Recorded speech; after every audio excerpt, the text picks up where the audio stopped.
What up, what up, what up? It is the Drip King, Jimmy Baby, and I am here with Albert, and this is the Positively Awesome Wrestling Show.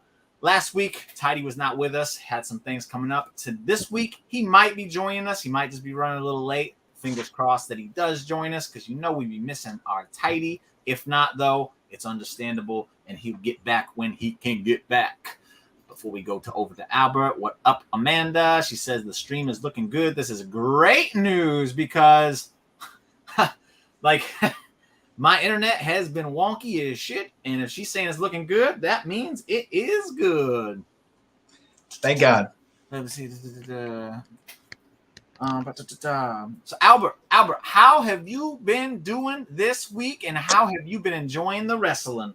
Oh man, this week was a fun week. It was we had a great SmackDown following up, the drama from last week. Monday Night Raw was, full of different, stories and angles that, that are coming all together. And man, Collision just continues to be just one of the highlight of the week almost every week, man. Right? It's ridiculous. That tag team title match is up there for being one of the best matches I've seen on television in I can't tell you how long. I love FTR. I'm such a big mark for FTR, so I know that I'm going to come across as being gushy, over it. But man, dude, I don't care, if you're a fan of them or not. That was just some good old tag team wrestling. Oh, we're going to get to that when we get into AEW Collision, because my goodness, that match. We got Dave back in the chat. Big props to Jimmy Baby. My say something nice. Yes, that's the new thing Jimmy Baby is going to be doing. We're going to spread some positivity across every promotion that I can get, all wrestlers, all that good stuff. We're going to keep that going. That's been pretty good. The Impact one blew up, and it even made me watch Impact, everybody. That's right. Jimmy Baby watched an episode of Impact, and it was really, really good. Makes me want to watch Slammiversary. So I'll be doing that later this week as well. I can't remember who he fought, but Speedball Mike Bailey, that match he had was nuts. I saw a couple of clips. Got Court in chat. What up? What up? What up? The storm may take it out depending on the weather. See, ooh, man. So if I go somewhere, everybody, that's where it is. The storm took me out. I didn't leave y'all. I won't say I'm a fan yet, but I did like what I saw. I did enjoy the show. That's the first Impact show I've watched and actually enjoyed in forever. Slammiversary was good last week, but weekly television has been the struggle for me. This past week was really good. So it's been the same for me. I'm a big. I made mention of this a couple of times. I'm a big fan of the Major Wrestling Figure podcast. I love Cardona and Myers, and I really started watching Impact when they both went over there. And I kind of continued when Brian Myers was there, but there's still just some parts of it that just take me out, that I'm not feeling all the way, that I can't get fully into. I don't know. There's just something about it that just keeps me from wanting to watch every week. But every time I do tune in, there's always something that I like. It's never like a wasted time. Like, I watch the entire show and I'm like, okay, well, at least I saw this, So that's the one thing I will say about Impact. It's not for me, but you know what? Not all wrestling is for me. Yeah, exactly. They've always had the talent, and that's what's kind of kept me coming back, because Willie Mack, for the longest time, I was like, that's my guy. I love Willie Mack. He's not there, so I'm like, man, I'm going to struggle now. But I liked what I saw. And Kevin Knight, that's what it was. I couldn't remember if it was Kenny King or Kevin Knight, because they were both on the show. But Kevin Knight was what it was. Good match. Kenny King was also really good with Joe Hendry. That was good. The tag team match. Surprising. I saw the results to it. I don't want to spoil anything for you if you didn't see them, but yeah.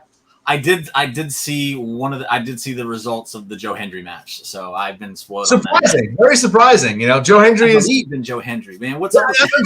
He's in the bright spots of the show every time he's on. Those music videos and stuff like that. He's so good. They're gold. The one he did with Matt Cardona was fantastic. Oh my God, I loved it. Absolutely loved it.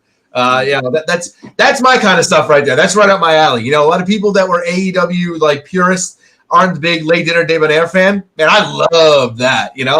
Give me stuff like that. I love that. Entertain me. Absolutely, for sure. So we're gonna jump into the first subject tonight. We're gonna hit that first topic. And hold on, I started doing good with these, so let me fix them real quick. But I know we keep talking about the bloodline. I know we do, and I apologize, everybody. But when it's the biggest story, it's kind of like just what I want to talk about. We don't spend much time on it. I don't apologize. You want to know why? This is a generational story. We should be covering it every week. Yeah. Again, I'm not going to spend too much time. Like last week, I think we only spent like 15 minutes on it. Yeah. So we're going to touch on it, because the big thing this time is Jey Uso. He had his little segment with no Roman Reigns. There was no crutch for him to stand on there. And man, the question now is, now that we saw him hold the title last week, and it looked good on that man. This week, he stood his own ground. He got Paul Heyman with that super kick. Took out Solo Sikoa. I have to ask, because man, I'm leaning towards it more and more every week. Is Jey Uso the man to dethrone Roman Reigns? Do you think? Well, I don't think it's going to be, but do you think they could make it work as Jey Uso being the man that dethrones Roman Reigns? All right, so here it is. I don't think that's what's going to happen. Has the WWE over the past 2 weeks given me every indication that Jey Uso could and should be that guy?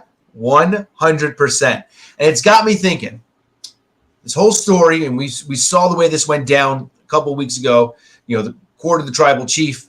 It's all about, the lay, about becoming, the head of the table, about becoming the tribal chief, right? That's the story. The whole point of our story is that, and that the argument that I've been making since day one, people have been saying, hey, take the world championship off of Roman. This story's so good it doesn't need the title. You can't take the title off of Roman because that's his claim to being the head of the table, the tribal chief. He is the champion of champions, right? We're now finally getting into the stretch of we're calling his, his ascension, like his rank as tribal chief, into question. Jey Uso winning the championship makes total sense storyline-wise because he's already lost the Usos. The cracks have started to show. Once they start rippling, I mean, at this point, when it splits Roman and Solo, and we're seeing Solo's getting a little bit more comfortable, asking for the microphone from Paul Heyman. Yeah, that was a nice spot right there. Absolutely. Little things that we're seeing that's being spread across here that's showing. Man, if Jey does it, it certainly makes sense for the story, doesn't it? It does. And again, hey, I've been saying this for a minute. This is nothing new to Jimmy here. I've been saying it for a minute. I believe it was the show after WrestleMania where I said SummerSlam, we're probably going to be watching Jey Uso versus Roman Reigns in the main event. And here we are. It's happening. It was predictable, to me at least. But the story's been so good leading up to it. It's like, man, I really want to co-sign for Jey Uso here. Do I think he's the guy that's going to hold it down for the next 5-10 years? No, I don't. But much like with Sammy, you got to strike when the iron's hot. You missed it with Sammy. A lot of people think you missed it with Cody. I don't think he did. And I do think that's where the story ends. It's WrestleMania 40 next year. But I get caught up in these stories all the time, and it's got me again. I know the end game, but what we're getting is so damn good. I'm just like, screw the end game. Let's switch this bad boy up and give me what I want. Give us what everybody wants. Jey Uso's shirt, the main event, I don't remember what it said, is the number one selling shirt right now. Jey Uso. Not the Usos. Jey Uso has the number one selling shirt over Cody Rhodes and everybody's new favorite, LA Knight. So, man, again, I know it's not going to happen, but how damn cool would it be if we got Jey Uso dethrone Roman Reigns at SummerSlam? And wouldn't that legitimately make Jey Uso a main eventer? I think made a star in the process. That's what we want to happen here. Here's my thing. The one thing that I will say that is unfortunate about Roman holding the championship for 3 years. And I'm not saying, I'm not saying I'm mad about it at all. But the one thing that is unfortunate is that we haven't seen a lot of guys get elevated to that main event level, by winning the championship a lot. Seth, is the other champion. Before that, the guy that unified the titles was Brock. Before that, we did. It was Big E. Big E, that was his first title reign. I think that's the one thing that we've missed throughout this period. What I will say is that post WrestleMania this year, regardless of whether Jey Uso wins or not, if the WWE is smart, you want to talk about striking while the iron's hot, let's split the Usos straight down the middle, put one on one brand, one on the other, and Jey Uso can absolutely be a singles wrestler And you know what? They can make two guys at one point. If Jimmy, runs his stuff on SmackDown, Jay's on Raw. I mean, you may as well. These guys are main event talents. They're proving it. They've main evented WrestleMania. You may as well split them up, get a big singles run out of them at least for a year. I would be interested to see if Jimmy Uso could kind of swim on his own like Jay has proven he could. I don't want to say Jay's better than Jimmy. I mean, to me, I've never really been big on the Usos to begin with. I know they're good at what they do, but I feel like they've always been kind of, I hate to use the word overrated here because, man, they're so good at what they do. They're just not my cup of tea. I just don't think they're that great. That's I look at people like FTR and I'm like, that's a great tag team. The Usos are really good at what they do. Jay has just surprised me because he learned the promo, the facials, like telling a story with his face. He's learned these things, and that's kind of what makes me on board with him. Jimmy hasn't shown me he can do that over a long period of time yet. I'd be curious to see if he could. And I would like to see a Jay versus Jimmy match at WrestleMania like they talked about. I think that would be super awesome. But that could be a world title match. What you wanting? You mad that I'm talking about the Usos like I'm talking about the Usos? I'm not shitting on them, I promise you. This is not my thing. I just super kick, Samoan drop, super kick, splash, super kick, splash. It's like, I shit on the Young Bucks for the same thing. I gotta be honest here. Like, yeah, I mean, the Young Bucks, same thing. Super kick spamming is a big thing for me. They don't sell enough for me, and that's my big gripe with them. So, I think at least the Usos do that. But I get it. It's not your cup of tea. I was going to use the Young Bucks as saying they're not my cup of tea, and I know people love them. I won't shit talk them. They're great at what they do. They satiate their fan base better than anybody else in the world can. They're just not for me. That's okay. Yeah. And if I'm using my brain, I'm a betting man. Roman's not losing that title to WrestleMania 40. I don't think he holds it past WrestleMania 40 though. I'm staying firm on that belief. Firm on it. I've been on it since Royal Rumble. I'm gonna stick with it. Roman's champ till next year at WrestleMania, and then it's done and he's gone. Yeah, I'm with you. I know that's the thing. I just don't see. I think WrestleMania, you got to do it. WrestleMania 40 is so big. It's big. It's a big deal. So, that's okay. Even we talk. They ain't going to say to me because again, I might surprise some people with what I'm about to say there because it's exactly what I wanted to happen. I'll just put it there. I think we kind of talked about that last week. We mentioned this a little bit. Yes, we did, and I put my tweet when the whole Owen Hart tournament started. And Solo Sikoa, I didn't catch it at first, but when I saw the replay of him doing the sticking his hand out, and then Paul Heyman's facial was like man. I don't know where Solo goes in all this. I just don't know at this point.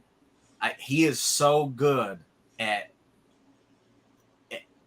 everybody's just so good. Man, everybody deserves their flowers. I just don't know where Solo's going in all this. Eventually, he's going to turn on Roman, but when? What's going to happen to I just don't know. This story is beautiful. It's the gift that keeps on giving. What up? Harry, one of my buddies from the Dave Knows Wrestling chat. What's going on, Harry? Nice. And it would be so good. It's so good, right?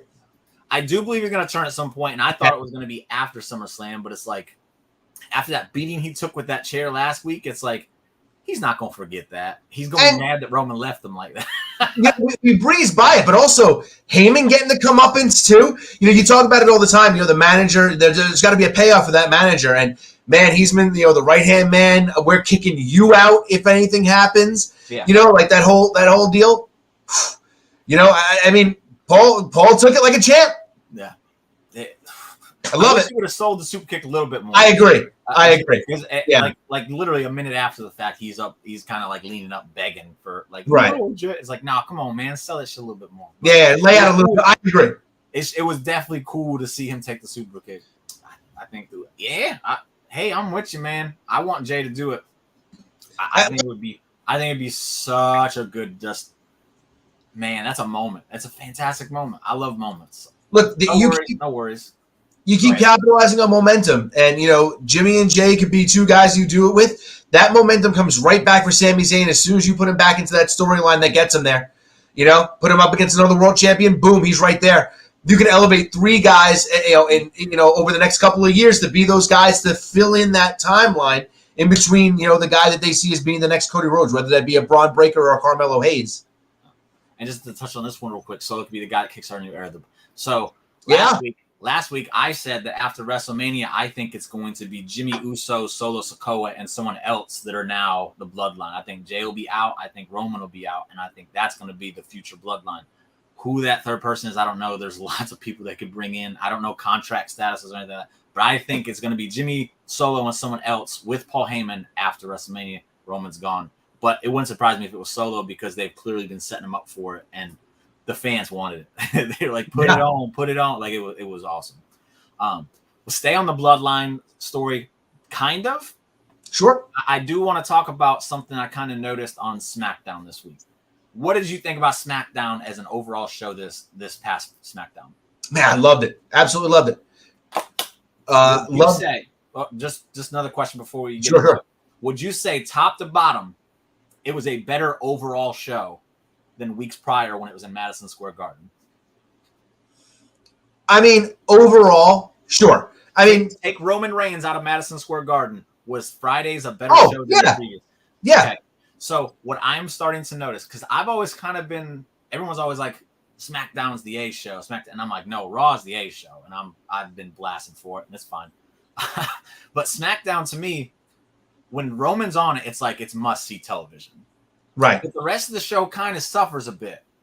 And I never noticed it until this past week when we got this amazing show that really kind of touched on a lot of different aspects. We got Bloodline, but it was much shorter. You didn't need Roman for it because Jey is carrying the reins, much like Sami was carrying the reins.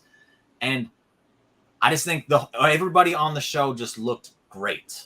They all had time to kind of do their stuff. There was time for things to breathe. And it wasn't the focus just wasn't Roman. Everybody was the focus. And I enjoyed the show so much better. That's not to shit on Roman. I swear. Not shit on Bloodline at all. I just, because it is the best story I stand on. It is the best story to watch. It is. And that's the thing. There was a point during the Attitude Era when we were watching that there were a lot of undercard guys that, you didn't see every week, or if you did, you saw them for like 30 seconds, and, they would try to jam them into the show just because you wanted to see everybody. But when Austin and McMahon is so hot and it's breaking records and people are knocking down your doors to see it, you give them as much as they possibly can get. Yeah. You don't worry about holding anything back for anything else. You give them it all. When Roman's there, they give you Roman. And I appreciate that because that's what you should be doing. It's the biggest story in wrestling. But when Roman's not there, SmackDown is just an excellent show. Yeah. We had a great women's main event this past week. We had two women's matches on the show, a full segment with Shotzi. Like there's the four-way had time. What's that? The four-way that had time to kind of let some things happen. It was great. Like everything just. Right, I mean, it flows better when Roman's not on because he eats up time. Yeah. Again, I'm not mad that he eats up time. No. But it is cool to see when he's not there how the show. Again, I just think it's a better overall show. I'm happier for the 2 hours more so than I am just for like that 30, 45 minutes that Roman's going to be on the show because, again, he's always telling great stories, but it's always must-see TV. But it's like, man, I really enjoyed seeing everybody get a chance this past week. It's like, I could watch SmackDown every week if this is the case because I don't sometimes. I'll skip SmackDown sometimes for that reason. So I'm like, I could just watch the Bloodline stuff on Twitter afterwards, and then everything else is just kind of rushed. But I just wanted to see if I was crazy or if people. No, and they're giving a lot more people the chance to shine. They're giving the Street Profits and Bobby Lashley that one quick segment that we got. Okay, let's see where we're going with this. This could be fun. This is interesting to see. Like little seeds that they're plugging in. I really like what they're doing with everything. They're continuing the AJ Styles and Cross thing. They're planning even during matches. Thank God. Yeah, thank God is right. That was Cross's out match against AJ Styles in the Madison Square Garden. I'd have been livid. No, that's it. I mean, look, I don't like to use the word often, but that's Triple H is really just digging the shovel and burying that poor man. That would have been bad if that was the end of the feud. I'm glad we're at the point where they're not doing that. and they're making Cross look like a little bit more of a badass, taking out 2 guys in the back by himself. But they got to do something with him though, because yeah, he's lost every feud up until now, and it's like, oh, come on, man. I love this dude so much. He's an amazing human being. I want him to succeed in everything he does, but it's like something's got to work here. Come on, man. You brought up, I totally forgot about this, but the Street Profits joining Bobby Lashley. I saw some people getting mad, like, don't call it the Hurt Business, but it's like, it's Bobby, man, and we kind of want a Hurt Business. Everyone kept saying, like, the Street Profits should join the Hurt Business. Do we think that's what that is, or are they going to go a different route? I hope they go a different route. I think that if they're going to do the Hurt Business thing, I think that actually Omos and and Benjamin and what's it called, and Cedric Alexander, they're all free agents. Yeah. So theoretically, I mean, they could do the Hurt Business thing with MVP in their corner, bring those guys back into the fold to kind of go against Lashley and the Street Profits. I'm okay with that if that's what they're going to do. But let's not make horrible. Yeah, and let's not make Lashley and Street Profits like a thing. You know how Drew McIntyre teamed with New Day for like a good period, and they called him Drew Day? Like, I'm cool with that. Like, let's make it a loose association, you know, where they got each other's backs when they need it, but it's not all the time. Like, they don't have to be seen every week together, you know? Yeah. I do think it's going to be a faction. I don't think they would have met and gotten the stretch limo and left with him and all that if it wasn't going to be a long-term thing. I did see someone bring up a great point, though, where they said, man, throw Bianca in it, too, which I'm all for. Goes with her little attitude that she's got, that she's kind of picked up recently. And I know they're on different brands, but WWE seems to not care about that, and that's a damn shame. That's a great foil for Judgment Day. Yeah, I mean, that is a great foil. You could, I know they won't do it, but man, it would be so cool if we got War Games with Judgment Day versus that team where you got a woman involved. Like, man, that'd be cool. I want to see that. We won't. Survivor Series is coming up, right? We won't see it. I know we won't. But I know, but it'll be cool. It would be cool. I'm happy though for the Street Profits, because they definitely need something. Yeah. And 2, Bobby. Bobby's been gone, and he got shafted from WrestleMania because the whole Bray Wyatt thing was still right there. But I'm glad that he's back, and they definitely seem to have a plan for him. It's not like they're just bringing him back and saying, "All right, go do what you always do and wrestle Austin Theory and lose." Exactly. It's cool. So. And real quick, David brought up too. Yeah, man, Elton Prince. I mean, that shoulder injury. That's a shame. They were looking great. And think about it. He's the guy who scored the winning pinfall in that match too. Had a separated his shoulder in the middle of that match. Still came off the top, dropped the leg drop, and won the match for them. I mean, I love that he toughed it out and he was able to capitalize even at that point. Pretty Deadly were becoming not only the highlight of my SmackDown experience, but my girlfriend just.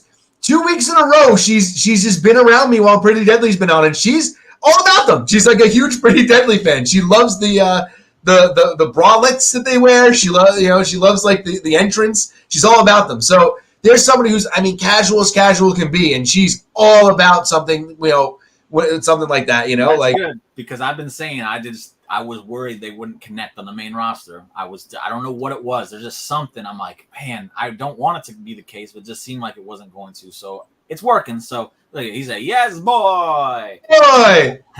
It's a separated shoulder, so I don't think he's going to be out for too long. I wouldn't think. I mean, that's what I'm hoping. I'm hoping that they can let even if they've been really getting over. So let Kit Wilson do some things. Let him be in a sling. Put him in some backstage segments. Let's go.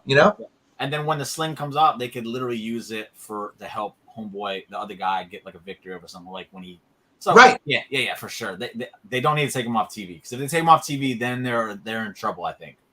Right. They're catching momentum, and then you take it away. So yeah, keep him on TV. Here's what. I'm not against that either, because I like Von Wagner. I've been a big Von Wagner guy since day one. Not a lot of people can say that. I can. I think Von Wagner's awesome, and I like big man teams. I like people beating the shit out of each other, so I wouldn't be mad at that. And he's theoretically on the main roster right now too, right? He's a free agent. I think he's a free agent. Right. So I mean, that's a very real thing they can do. Yeah. Eric Young returned to Impact because he didn't want to work with Vince. And you know what? Kudos to the guy, man. Honestly, like a lot of people, like he's got some morals and he's standing by him. And you know what? Good for him. I think he was on back as a producer. I don't know what his role in WWE was supposed to be. I heard producer. I heard some people say Sandy was going. I don't know, but he's back. What he do? The Team Canada thing. He's back with Scott D'Amore. Yeah. So what up, Nick? What up, Nick? Hey, I watched the show earlier, man. I just wasn't there live, just so you know. I still support y'all, man. So we're gonna transition. Because where did it go? My man Lou says SmackDown has been way better than Raw lately. I don't agree, but with that said, we're about to talk about another show that I think is better than both of them right now, and that's AEW Collision. Because my God, that show every single week just amazes me. I'm just amazed at how much I enjoy this show. We haven't come on a Sunday not singing the praises. Yeah, I know it's not everyone's cup of tea, so I'm just speaking on my behalf. It's the best wrestling show I could have ever asked for because it gives me exactly what I want. Maybe it's because I love Punk a lot and he's on the show. I don't know. I'm not going to front. Maybe that's what it is. I don't think so, because right here, best tag match of the year, that was the best tag team match I've ever seen in my life. Yeah, that might be, it might be. I mean, there's probably some other nostalgia things that probably pop in my head, but it's up there, man. Oh, man. So it had the TV against it because we get the commercial breaks. So Right. I automatically think, like, this is probably going to be a good match. I knew they were going the hour before. I thought it was going to be a draw. They didn't. Thank God. That was really Yeah, cool. I agree. But when the match started, I was like, this is definitely going an hour. That's why they started off with it. I was prepared for it. The commercials didn't take me out of it at all. Yeah, I agree. agree. Attention to picture-in-picture when they had it, and I never do that because Same. This match was so damn good. It really was. Jay White, I've been a fan of Jay White. Like, I haven't watched him like a lot, but I've tuned in enough to know that he's awesome. Jay White's awesome. And the shit talking he does in the ring, the shit talking he does out of the ring. Love that. Instructions that he's shouting at Juice. The way him and Juice communicate during the match was awesome. Yeah. His style is different. Like, the way he attacks and hits certain moves, it's like, that's just different. There's just a different feel to everything he does. I cannot wait for him to see him. I really can't. But it's fun. Juice freaking Robinson, again, I've seen him and I enjoy his shtick. I've never saw him in the ring and being like, oh, he's legit. Yeah. Blew me away in this match. And I've watched his New Japan stuff too. Don't get me wrong. I've watched him when he was US. I've seen a few. He just never, every time I saw him, I was just like, okay. Man, holy crap, has this run in AEW really changed the perception? Yeah. Of him. Crazy is when he first debuted, man, it was like, oh man, Juice is going to get lost in the shuffle. Put him with Jay White and it was like, there's a match made in heaven. I was not, bro. I'm going to get to this. We're going to get to this. Matter of fact, while we're doing this, I'm going to look it up. Next time Albert's talking, I'm going to get to it. FTR, what they did in this match, they went into it confident as confident could be. Like, you could see it in Dax's face, his demeanor and everything. Cash, he was sitting there kind of jumping up and down, clapping. They were confident. Yeah. As the match goes on, you see that confidence just going down and down and down and down. When Dax literally stopped the match, walked over and started discussing things with Cash Wheeler, that little thing right there told me everything I need to know. They were in trouble. They felt like they were in trouble, and they needed. We got to change our strategy right now. I love that. There just makes the match go from here to here.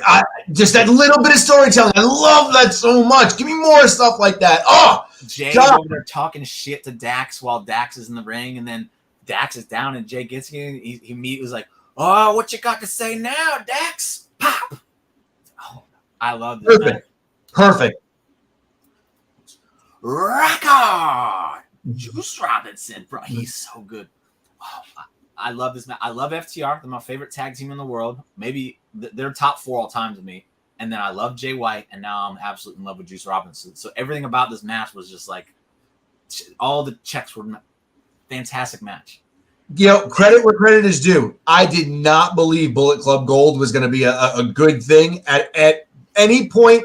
Period. When they first came on TV, I was like, really? This is what they're doing with Jay White? I was wrong. I was wrong. This was amazing. Man, maybe I'm crazy. It's not the best. It's the second best act in AEW, in my opinion, right now. I think that highly of it. What up, Noob? Thank you for joining, bud. Thank you for joining. Behind MJF and Adam Cole, I think it's the best thing AEW's got going right now. And that's crazy to me. Like, it's Jay, man, I can't wait for Jay White to be champion. We'll finally have man, that's going to be so good. But after a match like that, we get a winner, which is crazy. Again, I did not see it coming. I thought we were going to get the draw, and then we'd get the third match at All In or whatever.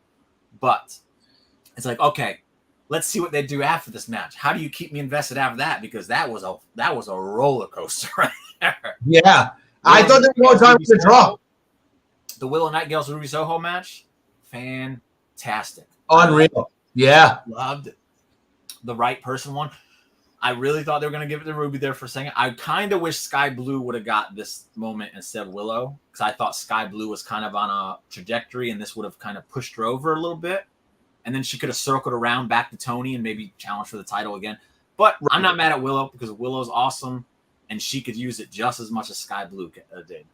I'll be interested to see if they do anything with this tournament as opposed to last year where it was like, here's the winners, and now they're gone. Right. Do something with it. I don't know what you do with it. That's not my job. Y'all figure it out. But it would be cool if they did something with it so that we're reminded, oh, Willow has this big deal. And so Lou loves some Willow Nightingale.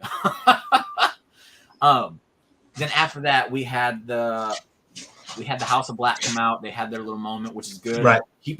Refresh us, let us know that they're still there. They're still part of the show. Don't forget. They've been on Collision almost every week. This whole thing with Andrade, from the start and stuff like that. They've been there. So I like that they're a recurring presence on the show.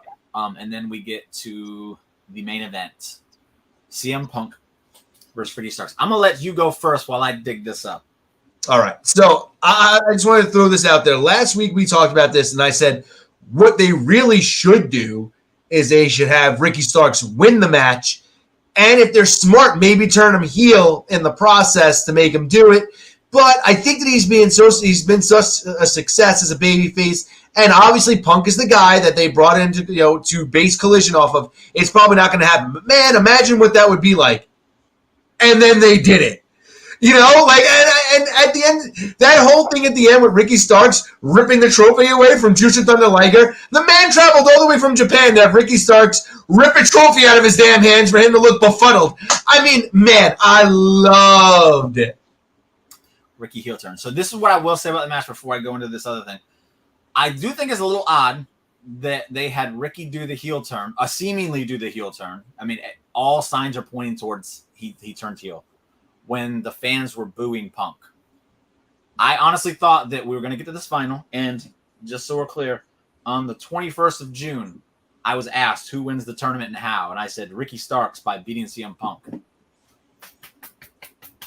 Horrible there, yeah. I definitely saw CM Punk going heel, though, in the match, and it was because Ricky Starks beat him. Like, he's like befuddled. Like, I can't believe this just happened. Heel turn, boom, and then that's what it was. But it didn't happen. I'll be very curious to see how they do this. It did seem odd, but I'm happy because a lot of the people shit-talking CM Punk was like, he's not there to do business. He's selfish, blah, blah, blah, blah, blah, blah. Well, the first time he was given the chance to do good business, he did good business. This is what he's supposed to be there for. Right. And this is why I didn't want Samoa Joe beating him like a lot of people did. That would have made no sense. Samoa Joe don't need it. He's already beat Punk, and he's the champion. You don't need it. Right. So I didn't think that they were going to do a babyface match, in the finale. So that's why the only reason why I thought maybe there was a chance Joe was going to win. But it's the right decision to have Punk win.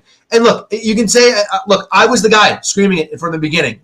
Punk was running through people. And, a lot of people were, doing the whole, well, when they got into the ring with Punk, they were elevated afterwards. But, man, AEW just doesn't capitalize on momentum. And it wasn't a lot of Punk's fault, but a lot of those guys that Punk had good matches with kind of just fell by the wayside during his first run. This was the chance for Punk to do business, and Punk did business. And I will add, with Collision, seemingly being kind of, again, this is based off of what I've seen. I don't have information, but it seems like what I heard was that Bryan Danielson is taking part in some of the creative. Punk is part of some of the creative, and FTR is part of the creative. And if those guys are the ones running the show, and Punk, again, is part of the creative, and he saw something in Ricky to have Ricky beat him, I have no doubt in my mind that they're going to do something with Ricky here. Whether it works, whether it catches fire, we'll wait to see. But Collision has not failed yet. Because, again, everything in Collision, every match, every segment has a purpose. There's a reason for it. It's not just here, gone, here, gone. It's like, this is leading to this. This is leading to this. And it leads to great weekly television because now I'm invested. Okay, where's this going next week? I got to tune in. Where's this going next week? I got to tune in. I'm already watching Collision next week because I want to know what CM Punk's going to do because he said, this bag is whoever beats me. Right? Just beats you, bud. So you're going to give it to, I want to know. I think it's going to be great. 100%. And we know that Starks knows what's in that bag too. He gave him the peek. That's right. That's right. Man, I'm good. MJF, Max, and Starks. That's huge. Yeah. It's huge. It was good for Ricky and good for Punk. Yes, because again, it let you know Punk's not that is gonna work for him, brother. You can knock that nonsense off. He's not that guy. Like, he will do good business. He wants to tell good stories. That's all he's ever wanted to do. If you let him tell good stories, he's gonna be one of the happiest people in that locker room. See, there you go. Like, I remember hearing that. So I think Ricky's about to go on a run, man. I want to run up for sure. I've been the guy that's been saying since the beginning that the guy who should dethrone MJF should be Ricky Starks. I think I said that. I remember you saying that. That's fair. Yeah, that's fair. I've been saying it since the beginning. I said if there's going to be a guy that's going to do it, it should be Ricky Starks. And man, AEW, prove me right, please. Prove me right and do right by Ricky Starks. I will just say this. I didn't watch Battle of the Belts, but I did hear that Lance Archer lost by countout. I'm happy about that because when Lance Archer attacked, or when Orange Cassidy and Lance Archer had their thing on Rampage, I got excited. I was like, yes. And then they stole the belt, and they said, we'll see you tomorrow. And I'm like, damn it. This is not going to be a long feud. Right. So, like, the countout stretches it out, and it actually gives me hope that Lance Archer might actually be the guy to take out Orange Cassidy.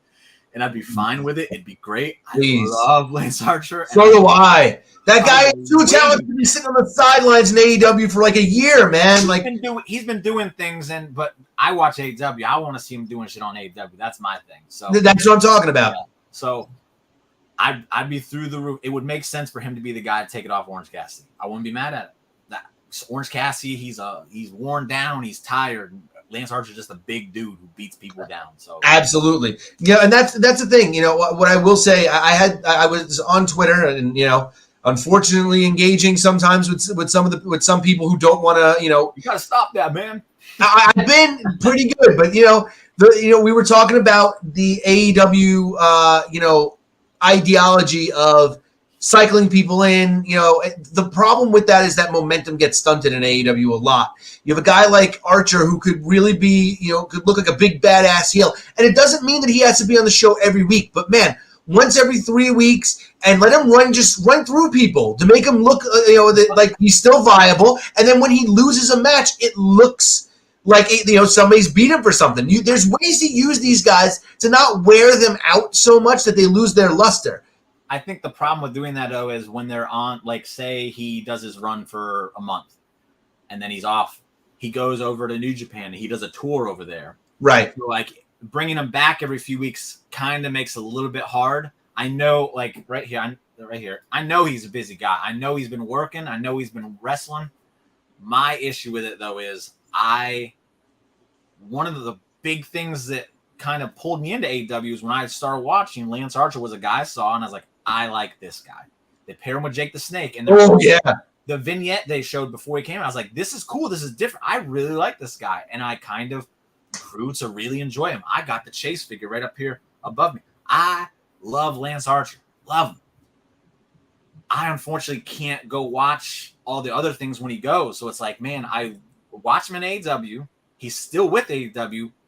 I'm being selfish. I'm not gonna lie. I want to see him on AWTV doing some things. Absolutely. And if you gotta cycle him out every once in a while, I get it. There's a lot of talent there, and I like seeing talent getting used. If you gotta cycle other guys in, that's fine. Because there's a lot of guys I like in AEW. But not a year. But yeah, it's been a long time. Yeah. So it's like I really hope he's the one that dethrones Orange Cassidy. I wouldn't be mad if it's Ricky, like you said. I would not be mad at all because again, I love Ricky. I got him holding the AEW title behind me. I love these guys, but I've been just right there just for so long on Lance Archer. It's like, do it, baby. Come on, man. And you know, look, here's my other thing about that. The argument that I was talking about with this guy is that my point was that he's the Big Show or Kane. That's what the Lance Archer is right now. Right. But my thing is that cycling out these people, you know, makes them less lucrative, you know, in their careers afterwards, because if they're not on AEW TV every week, that means that their bookings go down. You know what I mean? Like, they need to be featured in order, you know, like once they become, because everybody's like, oh, well, they can work wherever they want. That's great. And if they're doing great work somewhere else, that's great. But I can't see it because I'm not going to be able to watch everything everywhere. I'm a fan of Lance Archer. I know he's signed to AEW. I want to watch him in AEW. It's being selfish, and I'm not. I'll admit it. I'll flat admit it. Sure. Yeah, being selfish for sure. Like they don't need to do a contract. That would mean that if I wanted to see him wrestle, I have to tune into those shows. I tune into those shows to see him wrestle. I don't see him. You know, that's just not a good thing when you're somebody's a fan of somebody. If I didn't have other things and I had more time, yeah, I'd go watch some other places. I do enjoy him. I just don't have the time. I would like to see it. Man, and if he dethrones Orange Cassidy, that means he's going to be on TV for a while, and that's what I'm talking about. Get him on there. Yeah, please. Give me a good 6-month run with that title. I'm so ecstatic. Where is it at? I know you just said it. Listen, Lou. I love Orange Cassidy, bro. His time is coming up, though, and I think it's time to start looking at who it's going to be. I started off when I first saw Orange Cassidy, I was like, this is interesting. And then I quickly got tired of it. I'm officially like 100% a fan now. I love the guy. He is fantastic. In my opinion, he is the wrestler of the year right now based on the run he's had with that title. He's a workhorse. That's what I'm saying. Like, so I love the man. I just think it's time. And we got to look at some people that make sense. Lance Archer makes sense. Ricky Starks makes sense. So I wouldn't be mad at either one of those. You know, a lot of people talked about, you know, when Cassidy originally won that championship, a lot of people were like, is Orange Cassidy the right guy to be that guy? And, you know, Tony Khan, give him credit. There was a Vince McMahon move by putting that belt on him because Orange Cassidy is over, like with their version of casual fans. Orange Cassidy's like the number one guy. You know what I mean? So that's the right position to put him in. Put him on TV every week. Give them what they want to see every week. You know, they get to see Orange Cassidy every week like that. Perfect. It's exactly what they should have done. And he's proven everybody wrong that said, oh, this title reign's not going to be anything. It's just going to be like goofy or whatever. The guy's put on bangers every single time he just defended the title. You can't say anything about him. Let's see. And we ain't going to call that man Pockets. His name is Orange Cassidy, man. Come on, man. His characters, though. And again, I used to be of that idea. But then someone pointed out to me what his character is, and I love it. It's just whatever. If you've ever seen, what is it, Wet Hot American Summer, he's Paul Rudd's character from Wet Hot American Summer. If you haven't seen it, go watch it. It's funny as shit, and maybe you'll have a better appreciation for Orange Cassidy. That's what I'm going to suggest for you, noob, because, again, I was in the same position as you. But I'm with it now because the character doesn't take through that. It's not like he does that shtick throughout the entire match. He gets it going. It might be in the beginning. It might be, you know, like 5 minutes in. He incorporates it in different ways. But once it's time to go, that man goes. Like, he can go. And I'll throw one more name out. We've talked about Archer. We've talked about Ricky. Guy that returned this past week was Pac. Pac and Pat. I'm sorry, I don't know how to pronounce that. I call him Pac. So do I. Tupac. All eyes on me. That's what it's going to be. Him and Orange Cassidy have like one of the funnest rivalries in wrestling to me. I love because Pac is just like, I know this guy's on my level, but man, he drives me crazy, and he you can see it in his mannerisms and everything. I wouldn't be mad at Pat for taking it from him, honestly. I'm with you there too. That doesn't bother me. It would make a lot of sense to me, but we'll see. He's obviously got his hands tied because he's going to be guts. That's who Orange Cassidy beat for the title, right? Am I wrong? I can't remember, honestly. Wasn't Pac Pac was the first champion, right? Yeah, I know that for a fact. He lost it. Did he lose to somebody else, and that's who beat Cassidy? Yeah, I can't remember who it was, honestly, because Orange Cassidy's had it for so long, and I've loved everything he's done with it. I just kind of same here. Yeah, maybe he did. I don't think he did. I think I would have thought it was a bigger deal. Man, I'll look it up though. Yeah, maybe there was somebody in the middle, but yeah, that's I definitely do remember that he was definitely the first champion because I thought the entire way I was like it's going to be Miro because he was also the 6-man tag team champion with the Lucha Bros and Death Triangle at the same time, and I was like they're not going to put 2 titles on one guy in AEW. I was wrong. So yeah, they took him off him. So it was like right, and he promptly almost lost both. So let's see. So I thought it was going to be Malachi Black that won it because that was a big, and that's also the match I found out about Clark Connors, and Clark Connors is awesome. Well, he beat Pac for the title. So if Pac came back and took it back from him, I wouldn't be mad. It would make sense to me. So there you go, full circle moment right there. It would actually make sense. And then we also had Ibushi. Well, he didn't show up, but he will be showing up this week at Blood and Guts. And where did it go up here? Can we touch on the story that's floating around about Ibushi this week? Because I think it's one of the best things I've ever heard. In just a second. Where'd it go? But yeah, we got Blood and Guts. Ibushi's coming in for that. Courtney will be actually at that show. That's actually really cool. That's awesome. I hope it's not like the one my other friend went to, because when he went, they had to watch the other half of the show on TV, and the only match he got to watch was Blood and Guts. So I hope that's not the case for you, but it's still watching it would be really cool. I think that'll be a fun thing to watch. But go ahead. What's this story you got that you want to talk about revolving around Ibushi? I just want to throw this out there. 2 perfect people to be the 5th members on each side. I think we all thought it was going to be Kota Ibushi. I think that, we kind of guessed it last week. I really wasn't sure who was going to be, this other guy for, on the other side for the Blackpool Combat Club. I love that it's Pac. I mean, it's the perfect guy to take Bryan Danielson's place. It's just like the even more sinister version of Bryan Danielson, it's when he perfect. came out, I was like, is that Pat? I was like, you know what? That's actually cool. That's cool. Yeah. I was like, oh, I'm all about this. This is perfect. This is the guy. And especially he's got history, with Kenny Omega and everything like that. It works. But the big story going around Kota Ibushi was that he showed up last week and he got lost in the airport and Kenny Omega couldn't find him. And that's why he wasn't on TV last week. That's to me, it's the greatest thing in the history of the world if that actually really happened. Where is he? I don't know. I don't know where I am. That's got to be the best thing ever. I wish that there was hidden cameras that can film that whole interaction, and then he shows up with 15 minutes left to spare with TV. I don't know where I'm at.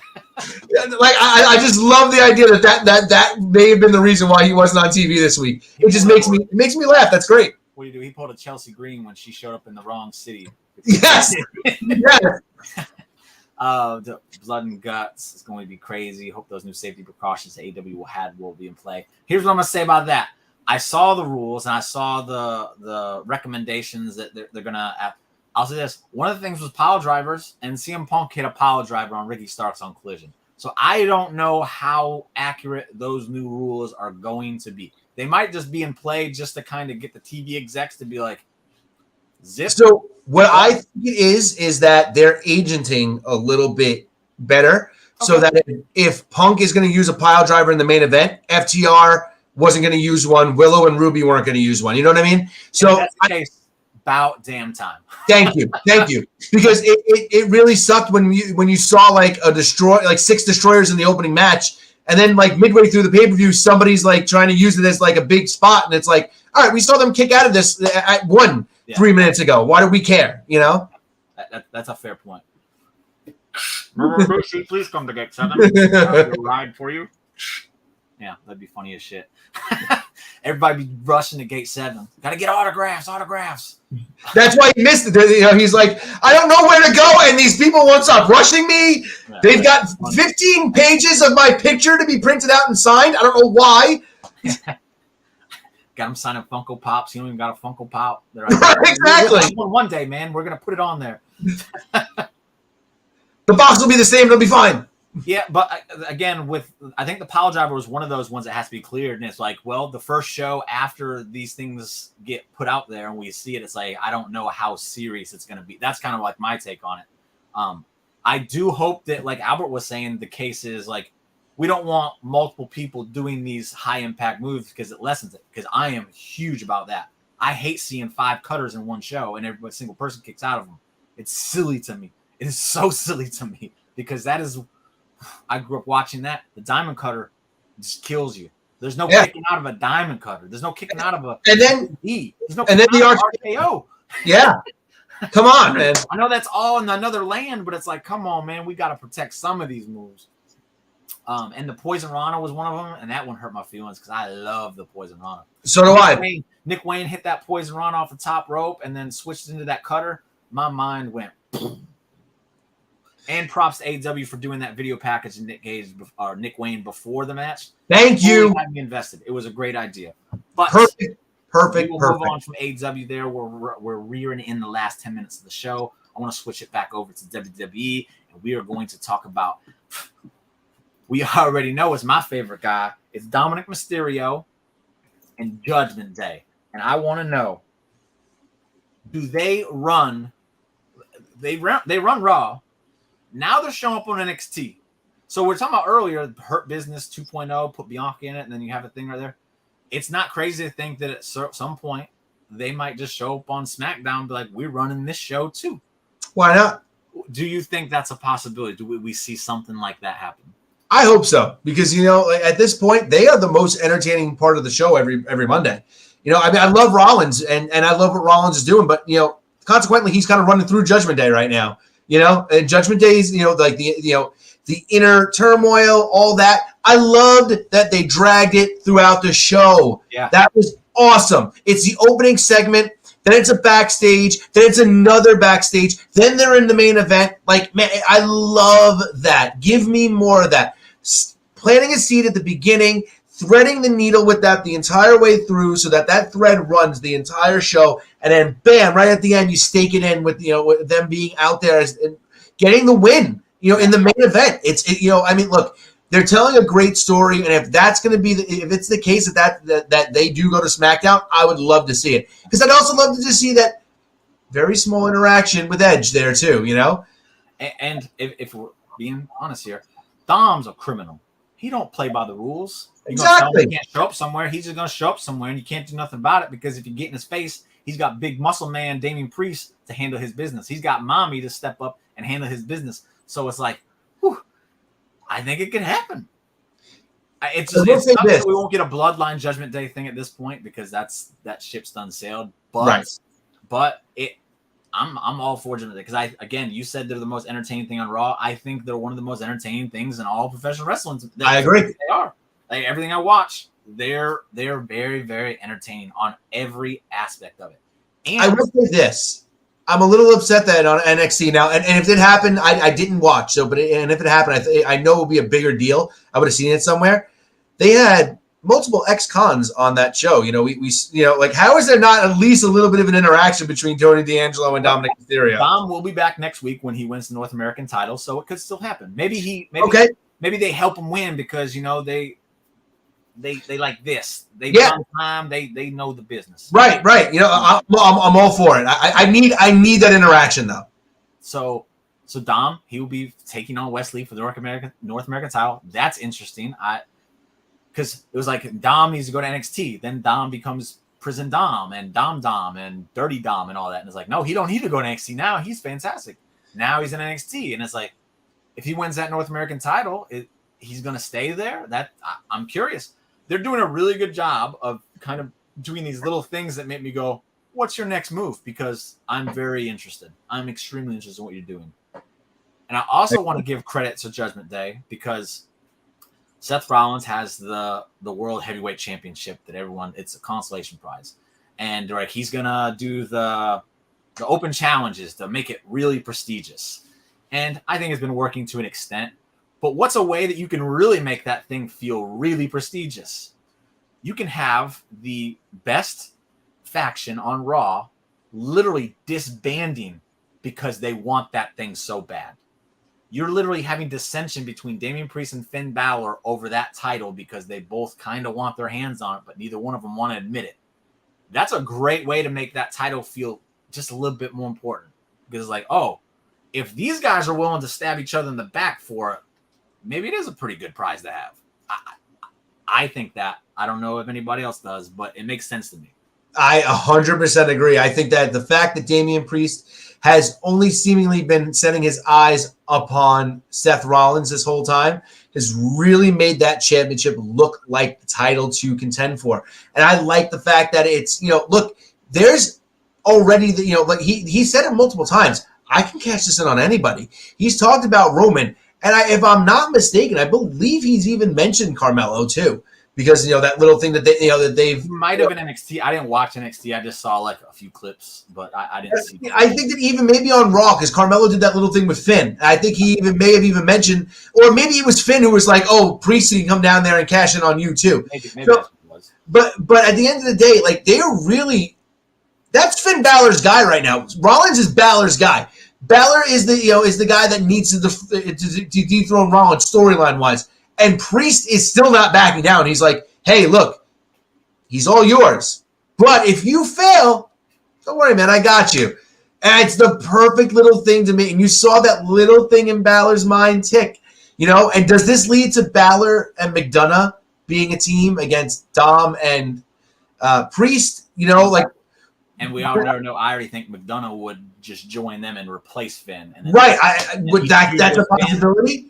Or did just when Period before them run? Like, there's so many different places it can go. I think that'd be a great way to introduce JD to the main roster by having him feud with Finn Balor, get the absolute best out of him so that the world can see what he's got and be like, okay, this guy, he's the real deal. He belongs there. And then even Tidey can go home happy because he's got his boy JD McDonough on the show.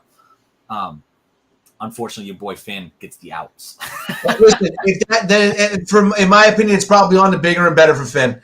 I love that he's been featured as a main event talent over these past couple of months. It's it makes me feel happy. He's not going to be the guy that essentially is going to win, all the time. I was hopeful this past, pay-per-view. I was like, man, maybe they'll do it.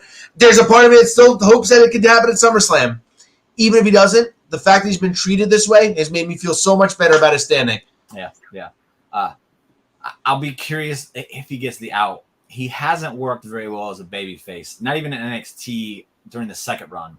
The first run, he was fine. But since he's been called to the main roster, his babyface acts haven't worked that well. So that's my only kind of like, man, I don't want to see him leave Judgment Day because I think Judgment Day is just top to bottom.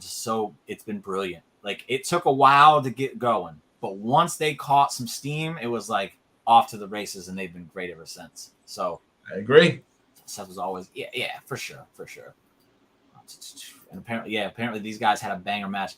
So when Baron Corbin didn't get the NXT title, I made a pact that I'm never going to watch that shit again, and I'm sticking to it because, oh my goodness, they brought Lone Wolf back, and I'm like, oh, it's happening. Carmelo's going to the main roster, and they didn't give it to me. So NXT can kiss my butt for now. I'll probably tune back in eventually, but I will watch Dom win the North American title. They are resetting his character. There was vignettes and stuff like that where they're going back and resetting Baron's completely resetting Baron's character on NXT.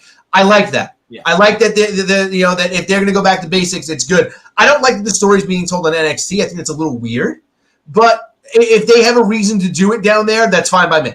I think he gets more TV time for it to happen down on NXT than he would on SmackDown or Raw. I actually think it's a good idea just because he'll have that time to blossom and grow and everything. So, anything else you want? I'll just go ahead and give this out. MJF and Adam Cole. It's still magnificent, wonderful television, and I love it to death. It deserves to be shouted out because I was 100% wrong about it, and I will gladly admit it because I love the pairing. And we had this up here earlier. Where is it? I always lose things. I am not good at it. And man, I'm sorry. I honestly think I think it's a chance that we do get Cole turning on MJF instead of MJF turning on Cole. I do think there's that possibility. I think it's more of a possibility now at this point. And it doesn't even mean that MJF becomes a babyface. It just means that Cole becomes a heel. I mean, the way I would see it playing out is MJF. We clearly know MJF is going to try and pull one over on Cole. But if Cole is the one that does it first, and I was talking about this last week too, man, you get sympathy for MJF because when MJF is doing this goofy, like, hey, we're all buddy character, it's fun. It's a lot of fun, and the fans really get behind him, and it's way better than everything else he does, in my opinion. I think it's just way better. It's more entertaining, everything about it. It's just so much more fun. But the one thing that would prevent him from kind of, I guess, turning babyface is the fans wouldn't sympathize with him. They'd just be like, well, he's still funny, but he's still an asshole. But if Cole was to turn on him, then we're going to get sympathy for the guy. And Adam Cole as a heel is just better anyway. It's just better anyway. What was a lot of people think MJF used when he came back? What's that? What was the song that MJF used when he came back? I don't remember. Sympathy for the Devil. Oh, yeah. Give the man some sympathy. And I know a lot of people think the shtick wouldn't work with MJF as a babyface because they think it's just too corny and too. It does, because he knows all these little things to play that crowd. The suplex. Just suplexing Big Bill was a big deal because he knows how to milk the crowd. And as a babyface, that's all you have to do. Milk the crowd. They pop for you. They're happy to see you. And, oh, my goodness, Cole and MJF. If Cole's the heel and MJF's the babyface, man, that'd be good. That'd be so good. And I want MJF as a babyface so much. I know I'm like very, very one of the very few of that, but I do want to see it. I think it'd be fun. I think it's fun TV. Yeah. Even if it's only for a little while, I'm fine with it. Even if he turns heel again in a couple of months and then he tells us it was a joke the whole time. Yeah. It's still a fun run. Yeah, for sure. Because the last time he was faking the babyface, I loved it. It was fun. Corbin doesn't need a new gimmick. He just needs to play himself with the 5 and turn up to 11. I will say this. I don't think he's going to get a new gimmick. I think he's just the lone wolf. I think that is himself turned up to 11, and that's why it worked so well in NXT. Yeah. I think that's what it is. I hope he doesn't grow that hair back out, though, because that was atrocious.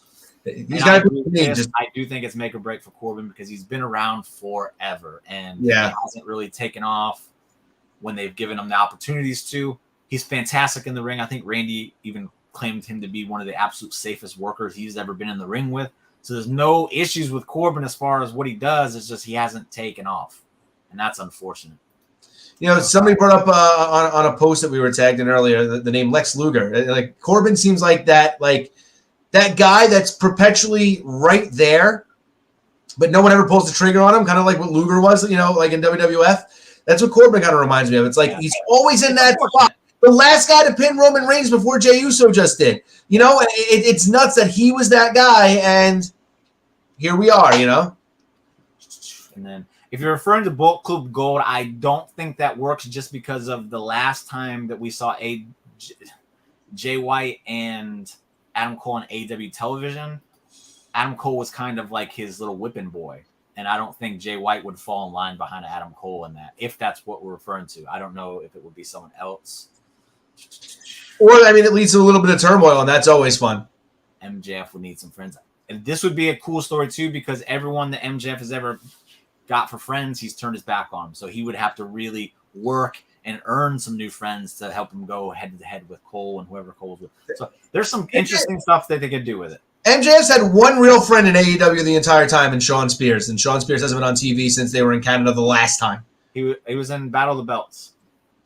Sean Spears was? Yes, I think he left AEW there for a minute and came back. And Peyton was pregnant, so I'm sure he was gone for that. I know. I wasn't saying that he was off. I know he was just off TV for a while, and I remember he was in Canada the last time they were that AEW was in Canada. Yeah. But yeah.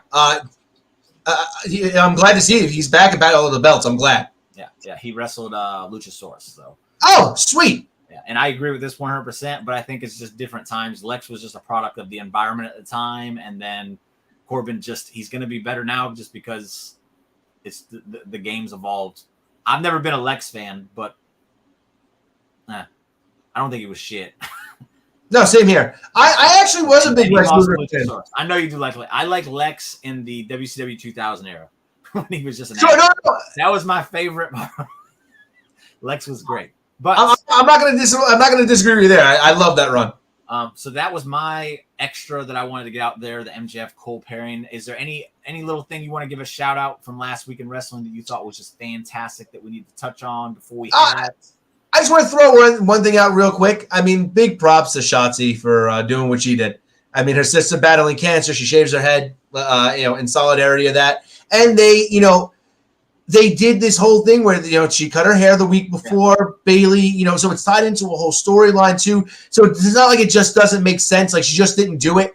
I think the promo that she cut was great. I think it's the best she's looked on the main roster so far. I think this could be a blessing in disguise. I think this is a little bit of a change in character while not really revamping who she is, but it's going to give her something to dig into. And it's the first time she's gotten that on the main roster. I think the character, based on what the little sample we've gotten of it, I think that character will play more into her style of wrestling.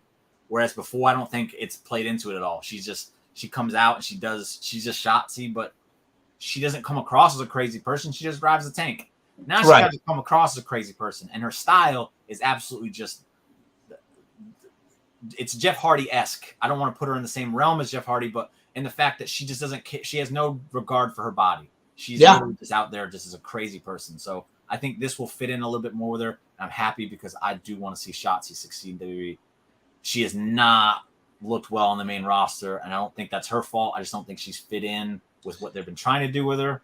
This, I think, might change that. I really she's not I liked what they did with Ember Moon's character in NXT when they teamed her with Shotzi. I think that they changed just enough about both of them to make it work. But Shotzi's just not a tag team person. Like, there's not a lot of people that have that same sort of an energy and have that same sort of a style. She's the appeal to her is she's not like anybody else. So I think what they've just done is try to pigeonhole her into these really weird makeshift tag teams. They did it with Natty. They did it with Raquel. I think they were trying to do it with Tegan Knox for a little while.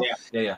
Just let her be shot. Tegan, and then Tegan got hurt, so they just put her backwards. I think that's what it was, because they never really got a chance to see if it would work. Right. That's why they put her back with Tegan. But yeah, I'm glad that they're giving her this run now. And, the feud's with Bailey. And that's great. It's a one-on-one feud. It's exactly what she needed. I think if this is her first promo, she killed it. I think this is a great reset point for her on the main roster. Absolutely. I'm looking forward to it. And, hey, Noob, I see your comment. I'm just not going to put it up. Not any disrespect to you at all. I'm just not going to give that dipshit from up north any kind of attention, because he puts a stain on the place that I come from. That's all I'm going to say. He's not worth the shit on the bottom of my shoe, honestly. So he's not getting any attention from me. He is a dumbass, and I'm not going to waste my breath. I apologize for the negativity, everybody, but I think the negativity is warranted for that guy. Absolutely. Hey, listen, if you want to know what I really think about it, you can go read my tweets. I'm done talking about it. Yeah, and I've agreed with this since day one. Like, she looked great in NXT. She hasn't worked on the main roster. Hopefully, this change helps make that work. I agree. I have not heard this, but hey, you know what? We'll see. Brian Pillman Jr., he's gone from AEW one day. The next day, he's at the Performance Center. Can't say the kid's not smart. He's learning business from somebody. And the WWE immediately, said that they had interest in him. And why wouldn't they? He's young. He looks like $1 million. He's moldable. As long as they can find something for him, because he wasn't clicking for me. I think there's something there because he has a great look, and he does have a little bit of charisma to him. It's just, I think the WWE can bring it out in him. And you know what? I'd like to see it. You know what? I'm not even mad if I know they tried to do this before and it didn't work out, but this was under the Vince administration. Bring in David Hart Smith. Let him be in a tag team. You know what? Honestly, I just thought of this. I think if you were to put a leather jacket on him, put some shades on him, like these bad boys right here, throw them in there with D-Jack. Let them two go together with each other. Ooh, I'm with that. I think Brian Pillman is going to look really good in a leather jacket and some sunglasses.